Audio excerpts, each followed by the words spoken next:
Programa Você Pode, Políticas Públicas e Psicologia. Apresentação, Juliette Barreto. Bom dia a todas as pessoas.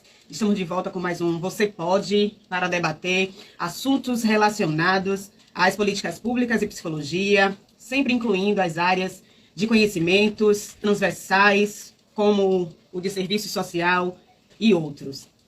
Já gostaria também de aproveitar aqui para agradecer a todos os ouvintes por nos acompanhar e dizer que, caso queira participar, criticar, sugerir, pode nos contactar pelo e-mail vocêpode, sem acento e com demudo, contato@gmail.com. E nos assistir também pelo canal do YouTube, @onde você pode, também sem acento e com demudo. Temos também as transmissões pelo Instagram, Juliette PC, ou também ligar para o telefone e o WhatsApp 719-8238-7243. Além de ouvir o programa pelo site www.cruzeiroam.com.br, que acontece sempre aos sábados às 10 horas. Agradeço também aqui o nosso grande companheiro Aelson Costa, que acabou de me trazer uma água, por sinal. Agradeço também a presença de todos e todas vocês que estão nos acompanhando. A nossa queridíssima que vos fala, né? Juliette Barreto, que tem feito também, né, um trabalho social nas comunidades periféricas de Salvador e que, portanto, algumas temáticas a gente acaba trazendo aqui para a rádio para debater de forma coletiva, né, as realidades que nos atravessam cotidianamente. Hoje a gente vai ter, Aelson, uma grande convidada aqui para falar, né, de um assunto também muito importante, falar sobre os benefícios de políticas sociais no contraturno escolar de crianças e adolescentes. Mas é importante também introduzir essa reflexão. A gente está adentrando em uma era que a gente tem questionado, né, esse novo mundo, essa nova civilização. Mas antes de questionar, eu acho que é importante compreender cada recorte, né, que tem se apresentado de forma social, para que melhor a gente possa atender a nossa juventude. Sabemos que as concepções de juventude, constituição do sujeito e educação permitem compreender que programas de contraturno escolar podem se configurar como prática de confinamento da juventude com caráter assistencialista e ocupacional. Mas, por outro lado, existem instituições educativas que ainda se apresentam como importantes espaços para ofertar aos jovens, né, ali o acolhimento, né, o encaminhamento, e podem servir como lugares de encontros de relações com os outros e de constituição de sujeitos. Então, a ampliação do tempo escolar, isso a gente tem falado muito, né? A gente tem visto essa realidade, tem algumas instituições que fazem esse papel. Ali na Mata Escura, nós temos ali uma sede que a gente tem acompanhado, que é da Copamec, mas existem outras instituições que fazem também esse papel, né? Então, a ampliação do tempo escolar pode ser lida e investida, por conseguinte, como um direito e uma potência na produção de múltiplas e novas subjetividades. Mas não devemos nos dedicar à forma como os sujeitos se socializam ou nos perguntar como é o comportamento da criança socialmente. Devemos nos perguntar como o social atua na criança para criar os processos psicológicos superiores. O sujeito não se socializa, ele se singulariza nas e pelas relações com muitos outros. E aí, então, acho que já é importante a gente já passar a palavra para a doutora Kátia Barbosa, que é pediatra da Prefeitura de Salvador, especialista em atendimentos humanizados, domiciliares e telepresenciais. Uma grande especialista para a gente estar aqui fortalecendo ainda mais o nosso entendimento, né, e compreensão sobre a temática. Oi, Adriana. Oi, Juliette. Obrigada pela oportunidade. Enfim, eu sou formada desde 2003, atuo na área de pediatria, atendo na prefeitura, no posto da prefeitura e atendo em atendimento domiciliar. Não é de agora, né, que a gente vem abordando essa questão das telas, né, a dificuldade que isso traz na convivência, no desenvolvimento infantil. né? Mas com a pandemia a situação realmente se agravou, né? Assim, a família começou a ter que ficar em casa e muitos pais, né, principalmente as mães, muitas vezes tinham que fazer o home office e cuidar das crianças e cuidar da casa, né? Assim, como conduzir isso, para conduzir isso, ela acabou se valendo, né?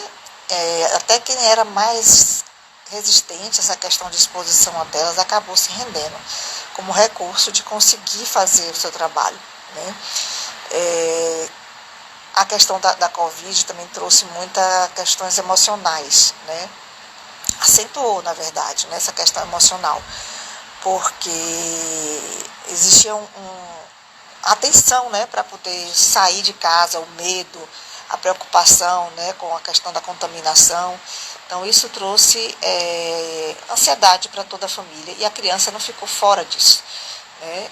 Isso refletiu em distúrbio de sono. A gente viu muito atraso de linguagem, né? Então, assim, geralmente uma criança com 1 ano e 3 meses, mais ou menos, deveria falar umas 3 palavrinhas, 4, e a gente via às vezes chegar até 1 ano e 6 meses, 1 ano, 2 anos, falando quase nada mesmo. E a gente começou a ter cuidado, né, em dar diagnóstico de atraso de fala nesse contexto, porque muitos, assim de 10 que eu atendi com esse processo, 9 era só realmente falta de estímulo, né? Por mais que existam alguns programas educativos, né, de fato, que possam trazer algum benefício, mas supervisionado, né? Uma coisa controlada, o que não tem sido a realidade atualmente. As famílias hoje em dia pouco se reúnem para participar de uma refeição juntas, quando saem todos, né, isso inclui pai e mãe, e eu me coloco também, não estou a par disso, né, então a gente acaba tendo aquele vício de estar na mesa, sentada no restaurante e estar ali dando atenção ao celular. Então tudo isso, né, vem desvinculando a família, trazendo transtornos psíquicos e emocionais. Tive crianças com insônia por muito tempo, né, tendo dificuldade de dormir. Já é notório, já é comprovado que essa exposição à tela antes de dormir dificulta, né, a gente pegar no sono devido à luminosidade que tem. A tela do celular é a pior, né, na avaliação dos especialistas. E a recomendação é realmente assim, evitar telas pelo menos 2 horas antes de dormir e limitar, né, o uso de telas por criança. Estimular a socialização, né, assim, a criança precisa conviver, o jovem, adolescente precisa conviver com a frustração, né, nos relacionamentos. Então, hoje em dia as crianças, adolescentes principalmente, às vezes não sabem lidar com a frustração, porque só lidam com o mundo virtual, né, criam uma fantasia de um mundo virtual. Fora os riscos, né, que isso traz, né, de contatos na internet, marca-se encontros, né, para os adolescentes e os casos que aparecem aí das coisas que dão errado, né, com esse tipo de relacionamento. Enfim, meninas, assim, é uma contribuição que eu estou dando, que eu acho que é uma realidade de muitos pediatras que a gente viu acontecer, e a pandemia, na verdade, foi só um fator catalisador, né? Acentuou o processo, mas isso já vinha se desenhando com o tempo, né? E a gente espera que as famílias, algumas famílias, principalmente na família com maior grau de instrução, que tem uma condição melhor, já tem se atentado para isso, tem evitado, né? Tentado reverter o processo, que não é fácil. Exatamente isso, né? A gente tem falado sobre essa geração Covid, né? O quanto que isso impactou durante a pandemia no processo de desenvolvimento das crianças. Crianças que nasceram e começaram a crescer durante o isolamento social estão mais sujeitas a obstáculos psíquicos e sociais que limitam uma infância plena, né? Tem algumas pesquisas, Ailson, que revelam efeitos da pandemia no desenvolvimento motor, emocional e social dos pequenos. E é importante nós, pais, educadores, também prestarem atenção nesses processos, né? Como era de se esperar mesmo. A pandemia deixou cicatrizes no desenvolvimento dos nossos filhos. E é importante, né, a gente falar sobre. Então, trazer esse recorte que a doutora trouxe aqui, mais essa questão, né, do contraturno, a gente percebe realmente uma preocupação né? Porque muitas vezes aquela instituição ela não tem o preparo, né, para lidar com essa gigante demanda que tem ali tem se apresentado. O universo ficou realmente confinado às paredes de casa, às telas, a interação com os outros encolheu e o acesso à educação e às opções de lazer também saiu prejudicado.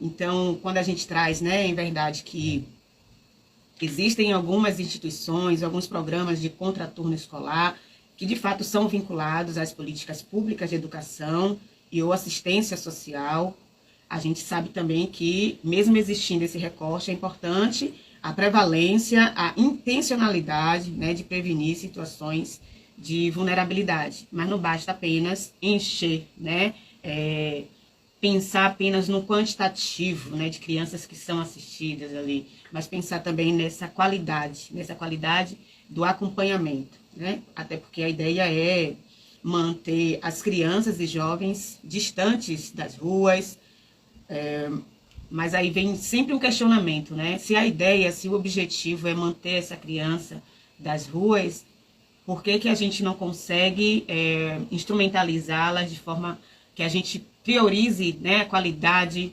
desse atendimento? Obviamente que existem instituições que fazem esse trabalho com muita qualidade, né? Mas a gente sabe também que muitos vêm na lógica mesmo de somar, né? Então, o quantitativo para algumas instituições é o que chama mais atenção, e aí perde-se um pouco da qualidade. Mas será que os programas de contraturno escolar seriam novos espaços de vigilância destinados à juventude contemporânea? A gente fala sobre esse braço, mas ao mesmo tempo a gente precisa questionar. Entendo que a rotina hoje dos pais tem sido uma rotina muito acelerada, até porque a gente tem vivido uma sociedade muito acelerada mesmo, onde nós estamos aqui tentando dar conta de tudo, né, de forma rápida, para obter um resultado mais rápido. Só que a gente não pode negligenciar essa parte que nos cabe, né, que é o cuidado, que é a atenção aos nossos filhos, às nossas crianças. Então, com quais finalidades, né, e a serviço de quem essas instituições de contraturno escolar interessa? Acho que cabe aqui a reflexão. Então, apresentar esses questionamentos talvez seja uma realidade a ser problematizada mesmo, mas é fundamental falar sobre a educação, um espaço institucionalizado e cristalizado, mas que ainda assim parece-nos insuficiente, né? Afinal, a escola ainda se apresenta como um importante espaço para os jovens. A gente sabe que a escola é lugar de encontro, de relações com os outros e de constituição de sujeitos. Mas a gente não pode também questionar esse desenho, né? Esse desenho.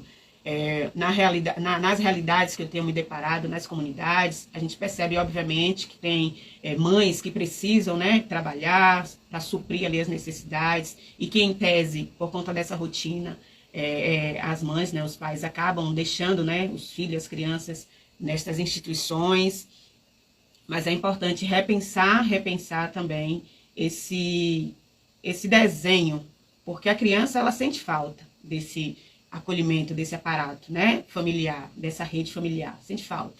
É importante o acompanhamento, a fiscalização, né, para que a gente possa futuramente ter jovens adultos aí com uma base emocional muito bem fortalecida, né? Então é isso, vamos acompanhar aqui algumas perguntas no Instagram, se tem algumas perguntas aí para a gente estar dinamizando ainda mais aqui no nosso programa de hoje. Você pode entrar em contato pelo telefone 719-8207-7246. Programa Você Pode, aqui na Rádio Cruzeiro, das 10 às 11 da manhã, com a psicóloga Juliette Barreto, idealizadora do coletivo Mobiliza Psi e mobilizadora social, juntamente com a jornalista Adriana Nascimento, para debater sobre o tema Políticas Públicas e Psicologia. Você pode, aqui na Rádio Cruzeiro AM 590. Participe com a gente pelos canais de comunicação, Instagram, @JuliettePsi. Contatos Rádio Cruzeiro da Bahia, 719-8207-7246 ou 71-3511-2832. Isso, retornamos aqui, né? E aí, pedi para Elson, nosso camarada, dar uma olhadinha ali nas perguntas. tem chegado muitas perguntas em torno dessa questão que a gente tanto fala, né? Do uso abusivo das telas, né? Por que que meu filho, os adolescentes, as crianças não conseguem se desconectar enquanto está no restaurante, no jantar, no almoço, até para pedir o café da manhã, o pai agora é pelo Zap, né? Minha mãe, meu café é pelo Zap agora. Então, eu acho que é importante também a gente repensar o nosso papel, né? Quem tem sido você também nesse lugar de construção, porque muitas vezes a gente espera que o nosso filho se comporte de tal maneira, mas a gente não dá exemplo também. Então, acho que se implicar no processo é importante, né? O processo psicoeducativo é fundamental, mas será que nós adultos estamos desenvolvendo esse lado da paciência para psicoeducar? Porque realmente vai exigir muito o esforço nosso, a gente vai se tornar repetitiva, mas é importante a gente repensar esse lugar, né? E trabalhar a paciência mesmo. Acho que é importante a gente pensar nessa primeira infância também, que é a fase em que a arquitetura cerebral está pulsante, né? Até porque a gente sabe que é um momento ideal para aprender e ganhar habilidades básicas para a trajetória do desenvolvimento humano. Alguns pesquisadores dizem que essas novas gerações são os filhos do quarto. Eles não saem mais de casa, tudo que precisam fazer, eles fazem na frente da tela. É uma preocupação até, né? Isso tem gerado uma preocupação muito grande. Muitas vezes a gente não consegue ter acesso a essa geração, porque eles preferem realmente, né, estarem dentro do quarto. Só que é dentro do quarto também que todo tipo de violação mesmo de direitos, né, através ali da interação virtual, pode acontecer. Então, a gente precisa acompanhar, a gente precisa fiscalizar, a gente precisa abrir espaço de diálogo para atrair mesmo a atenção dessa nova geração. Tem uma frase que eu utilizo até mesmo na clínica, Elson, que de repente não é a criança nem o adolescente que precisa compreender o nosso tempo. Às vezes a gente peca, né, trazendo o nosso tempo como exemplo, como parâmetro para compreender o tempo atual. Eu acho que a dificuldade aí é de você se adequar a essa nova realidade, né? Então, assim, a angústia muitas vezes é do adulto mesmo. A angústia, de repente, é do pai, é da mãe, é do professor, enfim. Nós que precisamos nos desconstruir e se permitir conhecer o que está posto hoje, né, em nossa realidade. Eu acho que quando a gente se permite compreender o hoje, fica mais fácil ali até mesmo essa linguagem, né, para atrair e, de repente, interagir melhor com os nossos filhos. E aí, trazendo ainda sobre o contraturno escolar, nós sabemos que é um período, né, fora do horário do ensino regular, em que se oferece alguma atividade complementar, até mesmo para ampliar a aprendizagem. É como se fosse uma extensão do período regular, do momento em que se leciona o currículo conforme orientado, né, pela BNCC, né, no espaço da escola. Então, dentre as atividades complementares, a escola pode incluir aulas de reforço, acompanhamento pedagógico ou mesmo orientação para realizar as tarefas. E nas aulas eletivas, pode-se inserir esportes, danças, lutas, idiomas ou outras disciplinas que não estão na grade. E aí, eu estava ouvindo uma colega falar, que trabalha em uma dessas instituições que tem um contraturno, dizer que de diversos professores que tem ali, né, profissionais do serviço social, da pedagogia, enfim, tem um professor nessa instituição que os alunos gostam, que os alunos deixam até o uso do eletrônico para estar com esse professor. E aí eu comecei a me questionar por que esse professor ele conseguiu atrair esses alunos, né, ao ponto desses alunos deixarem de lado o que a gente tanto condena, né, os eletrônicos, o celular ali. Por que ele consegue interagir, fazer com que esses alunos interajam com ele, né, fazer com que esses alunos participem das atividades com ele, né? Qual foi o diferencial desse professor para conseguir ter acesso a esses alunos e fazer com que esses alunos participassem de suas atividades? Então, veja que o que eu trago de abrir espaço de diálogo, se permitir conhecer o novo, né, se permitir adentrar nesse mundo atual, nessa nova era, eu acho que é importante, porque só assim a gente vai conseguir ter acesso ao outro. Não dá para ficar apenas na lógica da queixa, demonizando os eletrônicos, demonizando a geração X, Y, Z. Eu acho que um momento agora é você se questionar quem tem sido você nesses tempos atuais, quem tem sido você na contemporaneidade. Não dá para a gente tomar como base experiências passadas, né? Para justificar e talvez ensinar esse jovem de hoje a se comportar, certo? Então, é algo aí que eu trago para reflexão. E, de repente, né, esse processo do contraturno chega sendo uma estratégia efetiva, né, que visa ampliar a receita da escola e atrair as famílias que precisam que a criança fique um tempo a mais na instituição. Que foi aquela questão que eu trouxe aqui mesmo, de que devido a essa dinâmica nossa, muitas famílias saem, né? Famílias em situação de vulnerabilidade, por exemplo, que precisa estar ali nas ruas catando o seu papelão. A gente sabe que não dá para essa mãe, esse pai que está ali nas ruas catando o seu papelão para reciclar seus materiais, carregar os seus filhos, né, para estar fazendo esse papel também. Então, eu penso que esta estratégia do contraturno chega a ser uma estratégia muito efetiva até, né, que impede que essa criança esteja fazendo esse trabalho que o pai e a mãe realizam, que em tese eles não têm condições de pagar, por exemplo, uma escola particular ou alguém para estar cuidando do seu filho para executar esse trabalho. Porque veja que é uma cadeia. De repente, essa família precisa mesmo e se sustenta através desse recorte, desse trabalho. Então, é um dos motivos, né, que também faz com que a gente entenda a importância do contraturno escolar. E isso é importante também perceber que algumas delas oferecem atividades no contraturno que contribuem para o desenvolvimento integral, né, desses estudantes. Então, é isso, a gente pensar no desenvolvimento como um todo, né? Mas envolver também a participação dos responsáveis, dos pais, é fundamental. Mas, como eu bem trouxe aqui, nem sempre a gente consegue fazer esse papel, nem sempre a gente vai conseguir perceber essa parceria devido a uma dinâmica de trabalho, né, árdua, acelerada, que muitas famílias passam para se sustentar. E aí, de repente, eu já trago uma crítica que é, de fato, que a gente vive também, essa questão da desigualdade social, que dificulta mesmo esse acompanhamento mais de perto, né? São as escolhas que muitos pais precisam fazer, né? Entre se sustentar, trabalhar para sustentar seus filhos e ficar com essa criança. Então, assim, é uma rede que a gente precisa realmente questionar, né? Mas que rede tem sido essa, sem a falta de políticas públicas, sem a falta de um suporte, de um aparato maior, para que a gente venha perceber uma integração, né? De forma mais equânime, né? Qualitativa desses processos. E chegou aqui nossa diva jornalista Adriana. Hoje nós amanhecemos com uma chuvinha, né, Adri? Muito então bom isso dia. dificultou um pouquinho aqui seu acesso, mas chegou a tempo. Da vida. Acontecem. Pois é, se eu não tivesse essa parceira, eu não sei o que seria de mim. E esse AS, meu Deus, quando acontece imprevisto com ele, o que é que eu faço com esse homem? Esse homem tá aqui 24 horas por dia. Que isso, pra você ver a diferença, né? Olha só, o homem, ele consegue chegar sem tantas intercorrências, né? Mais rápido que a mulher. Então, veja, por que será, né? Por que será, né? Tem que ter algum mistério aí, porque em casa só acorda, bota roupa. Se for igual a mim, que toma banho no dia anterior, não precisa tomar banho no dia seguinte. Não espalhe seu segredo, mulher. Eu sou uma gata, como diz o povo. Água a gente...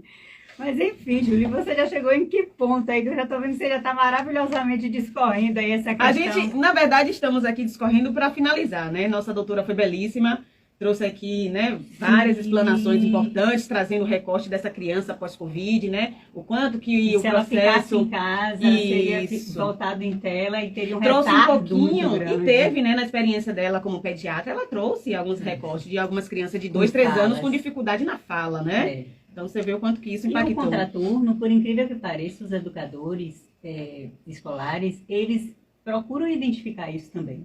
Se tem alguma deficiência em relação à audição, em relação à visão, em relação à hiperatividade, os educadores, eles são preparados para analisar também alguma limitação na criança, para ver se a criança está normal, se de repente está ali reprimida porque sofre de alguma violência. Entendeu? Quando eu atuando nessa área e fazendo entrevistas também, eu fico de olho nisso, eu reparo se elas estão falando de forma tranquila o relato da vida delas, de que não moram com os pais e as mães, porque cada um tem um contexto, né? Já tiveram crianças de 13, 14 anos que afirmaram que morava com irmãos de 18 e de 20, em que pai morava em outra casa com outra mulher e mãe morava em outra casa com outro homem, e aí morava com a irmã sozinho, e não mostrava assim, não demonstrava nenhuma mágoa, ressentimento e nenhum problema, mas já vão existir outros que vão demonstrar isso, né? E isso me chamou muita atenção na leitura do Estatuto da Criança e do Adolescente, porque ele estabelece, no mínimo, o profissional de serviço social, o dentista, cita vagamente o médico, mas não cita de forma clara o psicólogo como integrante da equipe de um trabalho desse, o que para mim me preocupa muito, porque a questão psicológica, ela com certeza afeta muito mais a formação da personalidade e ela perdura mais tempo do que uma violência física, por exemplo, que chegou ali, apanhou e passou a dor, entendeu? E às vezes elas até dão risada, brincam, correm da mãe quando vão bater. Já a violência psicológica, às vezes de uma pessoa que você confia, você fica com um tio, por exemplo, que você confia, pô, é meu tio, é irmão de minha mãe, e ele vai lá e comete um abuso. Isso daí é um trauma muito grande porque é por causa da confiança que você tinha, da segurança que você tinha. E assim, não ter o acompanhamento psicológico para mim, assim, eu fiquei chocada, assim, em o Estatuto não exigir esse profissional nessas organizações civis e não governamentais que presta de forma terceirizada o serviço, já que o Estado deveria servir de prestar o serviço diretamente, né? Isso me chamou muita atenção, né? Muitas coisas. O conflito das leis também, porque, por exemplo, na Constituição, você só pode trabalhar a partir de 16 anos, 14 jovem aprendiz. Já o Estatuto permite antes de 14 como jovem aprendiz, só que recebendo bolsa, sem os benefícios previdenciários, o que isso afeta muito. Porque se ela começa antes de 14 recolhendo, ela vai se aposentar muito mais cedo. Quer dizer, mas não pode, só pode recebendo bolsa. Mas a Constituição foi lá, fez uma emenda e diz, não, o Estatuto está errado. Como a Constituição está acima do Estatuto, o Estatuto está errado. Só pode trabalhar a partir dos 14 como jovem aprendiz, 16 não sendo insalubre e não sendo noturno, e aí 18 sim pode trabalhar de forma total, e agora a partir de 16 já recolhe os benefícios previdenciários e cumpre já as leis trabalhistas, né? E isso para mim ficou... muitas coisas me chocaram no Estatuto, né? É lógico que as leis estão sempre sendo revisadas, ótimo isso, porque pegam exatamente essas brechas. Tem a questão também, por exemplo, do direito à vida que a Constituição dá, e a mulher grávida, ela já tem uma vida nela. É por isso que é proibido o aborto no Brasil, porque o direito à vida assegura a vida daquela criança, que já está no ventre. Então é uma proteção à criança, não é uma questão da mãe, entendeu? Da mãe não querer o filho, da mãe não... de o corpo é meu, minhas regras, mas é porque aquela criança ali, ela está protegida constitucionalmente, ela tem direito à vida. Inclusive a mãe pode receber auxílios, auxílio para enxoval, ela pode receber auxílio para moradia, ela pode ser acompanhada num abrigo, ela pode... tudo por causa da criança, com o Estatuto da Criança e do Adolescente, porque aquela criança já está sendo protegida, entendeu? Então, o Estatuto da Criança acaba abrangendo, beneficiando também, não foi criado, lógico, para essas pessoas. Ele foi criado para a criança e o adolescente. Mas outras pessoas se beneficiam disso por conta de estar vinculado ao jovem. Por exemplo, um jovem que cometeu um ato infracionário com 17 anos. Dos 18 aos 21, a legislação considera ele como um jovem adulto. E se de repente ele cometeu o ato foi pego com 20 anos. Ele não responde segundo o Código Penal, ele responde segundo o Estatuto da Criança e Adolescente. E segundo o Estatuto da Criança e Adolescente, ele não é penalizado, ele recebe medidas educativas, porque a criança e o jovem, eles são inimputáveis penalmente. Eles não recebem pena como quem recebe pelo Código Penal, entendeu? Eles são ensinados para serem ressocializados. Não existe punição. Outra coisa interessante é que qualquer situação vexatória de difamação, de violência na rua com uma criança, qualquer pessoa, mesmo não sendo da família, que vê isso, mesmo sendo o pai ou a mãe fazendo, pode pegar a criança, tirar do pai e levar ao conselho tutelar. E esse conselho tutelar vai tomar providências, vai levar na delegacia, vai pedir ao juizado para tirar, para levar, porque a criança ela não pode passar por nenhum tipo de situação vexatória, de violência, de denegrir a imagem, de nada disso. Ela está protegida. Ela tem uma proteção absoluta, diferente dos adultos, que tem uma proteção mais relativa. Já as crianças e os jovens, segundo a Constituição, têm uma proteção absoluta. E é muito interessante isso, porque o primeiro órgão de denúncia não é uma delegacia, por exemplo, é o conselho tutelar. Se algum vizinho ele descobre de repente que teve uma situação de violência, que está tendo uma situação de violência, que a criança está sendo abusada, que crianças estão cuidando de outras crianças, porque a questão de estar no contraturno dentro de casa pode ser isso também, às vezes. Crianças de 5 anos estão cuidando do bebê de 1 ano, né? Que ainda é uma realidade que a gente presencia muito, né? Pois é, e você como psicóloga pode falar, o que é isso, pular etapas? Pular etapas, ela não vive a vida de criança, ela não vive o lazer, ela não passa as idades que ela tem, que ela vai pular, ela sai de bebê para adulto, porque ela já começa a ter responsabilidade. Eu já entrevistei criança que diz, quem faz seu almoço? Ah, minha mãe me ensinou a fazer almôndegas, a fazer macarrão, a fazer Por isso a importância, né, de projetos que promovem a diversidade na escola, né, para atrair mais, né, o interesse das famílias, desses alunos a estarem nesses espaços, né, disciplinas sobre educação empreendedora. Acho que é importante falar isso, que é uma forma também de você preparar aquela mão profissional, né, que está ali para acolher esse processo de educação, né, que tem como objetivo formar pessoas com habilidades típicas de um empreendedor. Acho que é importante porque fomenta educação também fiscal, potencializa a grade, comunicação, né? Você trabalha as resiliências ali no espaço. Isso. Então é fundamental essa política. Mas para isso eu penso que teria que ter escolas integrais, porque só o turno, metade de um turno não daria para fazer as atividades, as matérias que já estão no currículo e acrescentar essas novas de suma importância, entendeu? Sim. Por exemplo, nós tivemos aí, foi até uma pauta que a gente acabou criticando mesmo a gestão municipal, porque a gestão municipal aí nessa gestão de Bruno Reis, fecharam-se 44 escolas, né? Então muitas comunidades passaram por esse transtorno. Tem gente muitas que não famílias, tá vaga. Muitas famílias com seus filhos em casa porque não conseguiram e mesmo é um direito vagas. constitucional. Exato. É totalmente obrigatório. Ela tem que ir denunciar na Secretaria de Educação, porque vai ter que providenciar uma vaga para ela, porque o direito à escola aí que já é um outro transtorno, né? Muitas vezes a família não tem um transporte para ir e vir. Exatamente. Né? Então dificulta ainda mais É a questão da administração burocrática, que a gente ainda tem um resquíciozinho, né? Mas se ela, de repente, buscar um atendimento no Conselho Tutelar, no CREAS, de repente, eles podem financiar esse transporte, conduzir ela até a secretaria, ajudar. Acho que seria até importante a gente convidar o prefeito Bruno Reis para falar, né, sobre essa questão. 44 escolas fechadas, com qual finalidade, né, se pensou nisso? Que tipo de estratégia foi adotada para que essa realidade viesse à tona? Porque muitas famílias estão passando mesmo por essa dificuldade. É interessante ele trazer um balanço um pouquinho do governo dele em relação à educação. Porque você tira que você fecha 44 escolas, sim, e aí?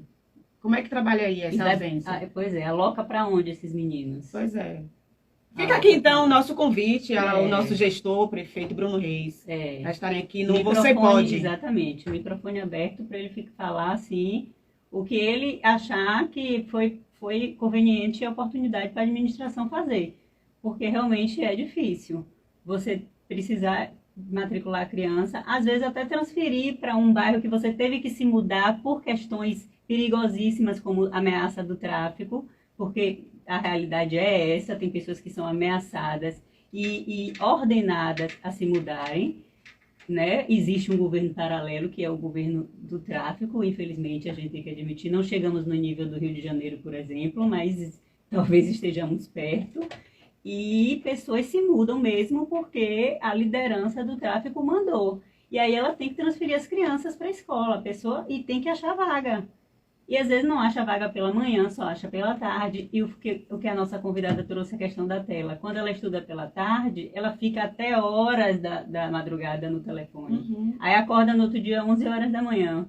Quer dizer, já vem criando uma rotina ruim para ela desde nova. Já vem condicionando a vida dela de uma rotina, porque fica até 2, 3 horas da manhã. E não participa de atividades de contraturno por isso. Por consequência, a gente sabe, né, o impacto na saúde mental disso. Exatamente. Né? Então veja que é um processo também de retroalimentação. Você tem aqui os impactos na sua saúde mental e tem aqui também os impactos no mercado de trabalho, né? Na falta de educação. Júlia, é muito mais profundo essa questão da saúde mental, também porque vai ficar nas redes vendo notícias superficiais, vendo notícias que vão estimular e que vão dar gatilhos nela, inúteis, que não faz parte da realidade dela, que não vai acrescentar na evolução dela da personalidade, coisas de influência, bobagem, coisas mentirosas, fake news, porque só leem ali o que está escrito no card, não leem a matéria completa. Primeiro porque precisa assinar o jornal e ninguém vai assinar, né? Porque,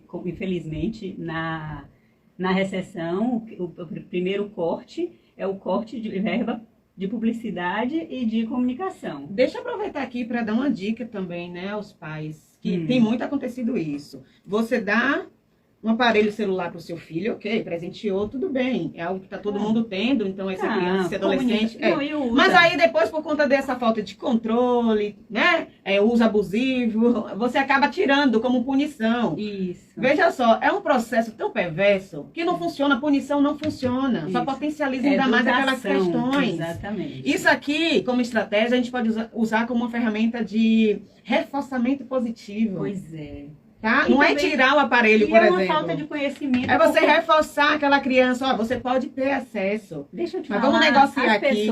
As pessoas, inclusive, têm uma falta de conhecimento porque o próprio celular, o sistema operacional, ele dá aos pais a permissão de controlar o celular da criança, o site que ela acessa. Eu não gosto dessa expressão de controle, mas você, obviamente, precisa ter um acompanhamento, né, dos conteúdos que seus filhos estão tendo acesso. Isso, mas a gente precisa tomar cuidado com essa forma de controle, porque cria aversão, distanciamento. Então, como é que eu faço esse acompanhamento? Ele né? pode não, de repente... Não... E isso tudo negociado. Não dá para você pegar nas madrugadas o celular do seu filho, invadir, porque para eles, de fato, né, uma invasão de privacidade, então distancia a relação. Então, é negociar. Mas, eu vou te dar aqui um aparelho, mas vamos fazer aqui um processo de negociação. Acho que é importante. Está faltando esse espaço de diálogo, de fortalecimento de confiança, acho que é isso. Entendo, reforçar, criar vínculos, isso aqui pode ser um instrumento reforçador, de desempenho, de potencial. Eu só preciso entender quais estratégias adotar para educar o meu filho. Como usar. Isso. Nosso tempo finalizou aqui. Não acredito.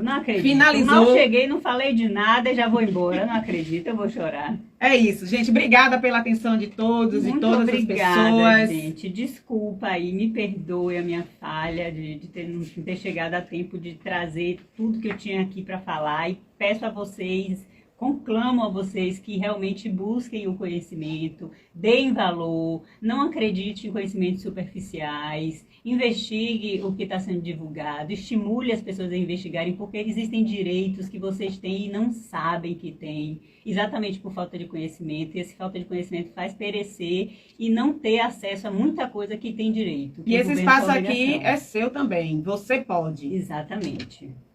Um beijo a todos, me perdoem. Tchau, tchau.